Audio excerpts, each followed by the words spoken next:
നമ്മുടെ അമിത്ഷാ പറഞ്ഞെന്താ മുൻപത്തെ അമിത്ഷാ എന്താ വിഷയം അമിത്ഷാ നിങ്ങൾ പറഞ്ഞത് ഇന്ന് എല്ലാവരും കണ്ടു കാണും. അവിടെ ഞാൻ കേട്ടതാണ് അമിത്ഷാ ഏതാണ്ട് 53 പേര് ഇന്ന് BJP-യിൽ അംഗത്വം എടുത്തു.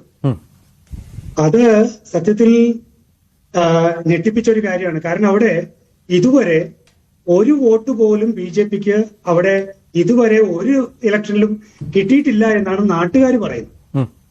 അപ്പൊ ഞാന് അവിടെയുള്ള കാര്യങ്ങള് ഞാൻ അവിടുത്തുകാരനല്ല, അവര് പറയുന്നതാണ്. അപ്പൊ അവരാണ് പറഞ്ഞത് ഇന്ന് 53 പേര് BJP-യിൽ അംഗത്വം എടുത്തു എന്ന് മാത്രമല്ല അവിടെയുള്ള നല്ലൊരു പങ്ക് മനുഷ്യരുടെയും മനസ്സ് BJP-യോട് കൂടെ ആയിരിക്കുന്നു എന്നാണ്.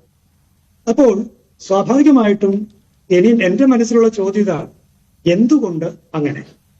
ഇതുവരെ കോൺഗ്രസിനും CPM-നും മാറി മാറി വോട്ട് ചെയ്തുകൊണ്ടിരുന്ന ഒരു ജനത എന്തുകൊണ്ടാണ് ഇപ്പോൾ ഈ ഒരു രീതിയിലേക്ക് അവരുടെ ചിന്ത മാറിയത്?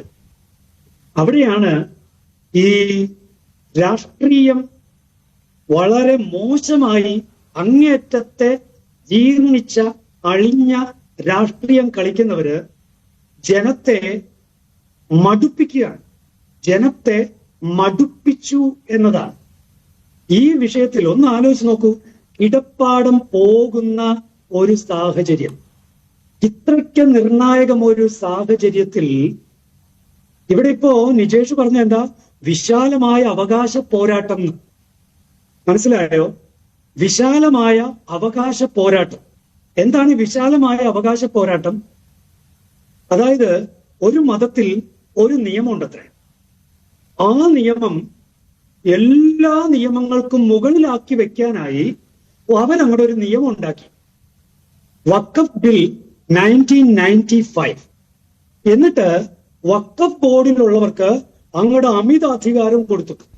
നിങ്ങൾക്ക് ഏതെങ്കിലും ലാൻഡ് വഖഫാണെന്ന് വിശ്വസിക്കാൻ കാരണമുണ്ടെങ്കിൽ ഇൻഫർമേഷൻ കളക്ട് ചെയ്ത് ഡിസൈഡ് ചെയ്തോന്നാ, പിടിച്ചെടുത്തോളാനാ. എന്നിട്ട് എന്ത് ചെയ്തു? സാധാരണ ഒരു കൂട്ടർക്കും ഒഴിവ് കൊടുക്കാത്ത ആക്ട്, ലിമിറ്റേഷൻ ആക്ട്, ടൈമിന്റെ അതങ്ങോട്ട് പൂർണ്ണമായിട്ട് ഒഴിവാക്കി കൊടുത്തു. പിന്നെന്ത് ചെയ്തു? കോടതിയിൽ പോകാൻ പറ്റില്ല, സിവിൽ കോടതിയിൽ പോകാൻ പറ്റില്ല. എവിടെ പോകണം? വഖഫ് ട്രൈബ്യൂണലിൽ തന്നെ പോകണം. പിന്നെ വഖഫ് ട്രൈബ്യൂണലിന്റെ തീരുമാനം ഉണ്ടല്ലോ, അത് അന്തിമമായിരിക്കും. പിന്നെ എന്ത് ചെയ്തു? 152A അവിടെ പ്രത്യേകിച്ച് വേറൊരു സാധനം കൂടി കൊടുത്തു. എൻക്രോച്ചേഴ്സിനൊക്കെ പിടിച്ചു പുറത്താക്കണം, പെടലിക്ക് പിടിച്ച് തള്ളണം. എൻക്രോച്ചേഴ്സിനൊക്കെ പുറത്താക്കണം. വിശാലമായ അവകാശ പോരാട്ടമാണ്, വിശാലമായ അവകാശ പോരാട്ടമാണ്. 1995 ഉണ്ടാക്കി വെച്ച നിയമം അതിന് കടുപ്പം പോരാ എന്ന് കോൺഗ്രസിന് തോന്നിയിട്ട് 2013 ആയപ്പോ ഈ വിശാലമായ അവകാശ പോരാട്ടത്തിന്റെ ഭാഗമായിട്ട് എന്ത് ചെയ്തു എന്നറിയാവോ? അവിടെ പുതിയ പുതിയ ടേംസ് ഉണ്ടാക്കി. എൻക്രോച്ചേഴ്സ്, പിന്നെ എന്താ എവിക്ഷൻ, ഇങ്ങനെ പിന്നെ എന്താ ഈ നിയമം, ഈ പുറത്താക്കുന്ന പരിപാടിയൊക്കെ ഉണ്ടല്ലോ, ഇന്ന് ഇന്ത്യയിലുള്ള സോക്കോലോ നിയമത്തിന്റെയും മുകളില് പോകണം. അപ്പോ ആർട്ടിക്കിൾ 300A ഒക്കെ പിന്നെ ഇല്ലാതായി. അതായത് മനുഷ്യർക്ക് തങ്ങളുടെ വസ്തുവിലുള്ള ഒരു റൈറ്റ്, ആ ടൈറ്റില് നീങ്ങിപ്പോകുന്നത് ഏതെങ്കിലും ഒരു കോടതിയുടെ ഇടപെടലിലൂടെ അല്ലാതെ നീങ്ങിപ്പോവുകയില്ല എന്ന നിയമം നമ്മുടെ ഭരണഘടനയില് ആർട്ടിക്കിൾ 300A ഉണ്ടായിരിക്കെ കോൺഗ്രസ് വിശാലമായ അവകാശ പോരാട്ടത്തിന്റെ പേരിൽ ഉണ്ടാക്കി വെച്ചു കൊടുത്തു. എന്താ ചെയ്തത്? വെറും ഡൂക്കിലികൾ, വഖഫ് ബോർഡിലെ കൊള്ളക്കാര്, അവര് തീരുമാനിച്ചാലുണ്ടല്ലോ ഉടനെ പിന്നെ പുറത്താകുക. 610 കുടുംബങ്ങളെ പുറത്താക്കാനായിട്ട് ഡൂക്കിലികൾക്ക്, ഒരു സെൻസും ഇല്ലാത്തവർക്ക്, തീവ്രവാദ മനസ്സുള്ളവർക്ക് ഈ കോൺഗ്രസ് ഗവൺമെന്റ് നിയമം ഉണ്ടാക്കി കൊടുത്തു, ആരെ വേണമെങ്കിലും പുറത്താക്കിക്കോളാൻ. അതിന്റെ ഫലമാണ് മുനമ്പത്തെ 610 കുടുംബങ്ങൾ അനുഭവിക്കുന്നത്. ഇങ്ങനെ വലിയൊരു ചതി കോൺഗ്രസ് ഈ നാടിനോട് ചെയ്തു വെച്ചിട്ട് അവസാനം പിന്നെ എന്തു പറ്റി? മുനമ്പത്തെ വിഷയം ശരിക്കങ്ങോട്ട് വന്നപ്പോ കോൺഗ്രസ് അടുത്ത ചതി പുറത്തെടുത്തു. എന്തായിരുന്നു ആ ചതി? മുനമ്പത്തിനും വഖഫ് നിയമത്തിനും തമ്മിൽ ബന്ധമില്ല. മുനമ്പക്കാര് വഖഫ് നിയമം കൊണ്ടല്ല ഇങ്ങനെ ആയിരിക്കുന്നതെന്നാണ് കോൺഗ്രസ് അടുത്ത ചതി പുറത്തെടുത്തത്. ഇതൊക്കെയാണ് അഴിഞ്ഞ രാഷ്ട്രീയം എന്ന് പറയുന്നത്. അഴിഞ്ഞ രാഷ്ട്രീയം.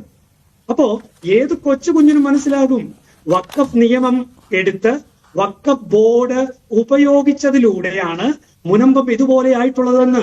അല്ലെങ്കിൽ കോൺഗ്രസ്സുകാർ പറയട്ടെ ഏത് നിയമം ഇത് എങ്ങനെ ഉണ്ടായിന്ന്.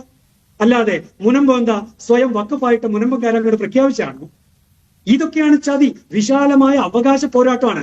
ഇവർക്ക് ഒരു കൂട്ടർക്ക് മാത്രമേ അവകാശമുള്ളൂ ഇവിടെ. ഇതാണ് ഇവരുടെ പ്രശ്നം. ഇവരെ സംബന്ധിച്ച് ഒരു കൂട്ടർക്ക് മാത്രമേ അവകാശമുള്ളൂ. കർണാടകത്തിൽ കണ്ടല്ലോ, കർണാടകത്തിൽ ഈ ഇടക്ക് ഉള്ള കാര്യത്തിൽ നമ്മൾ നേരിട്ട് കാണുകയല്ലേ. കേരളത്തിൽ 80:20 കണ്ടല്ലോ. എവിടെ ഒരു കൂട്ടർക്ക് മാത്രമേ ഇവർക്ക് ഇവിടെ അവകാശമുള്ളൂ. ഇത് കണ്ടു മടുത്തു. ഇത് കണ്ട് ജനം മടുത്തുന്നേ. ജനം മടുത്തു. അവർ പിന്നെ എന്തു ചെയ്യണം?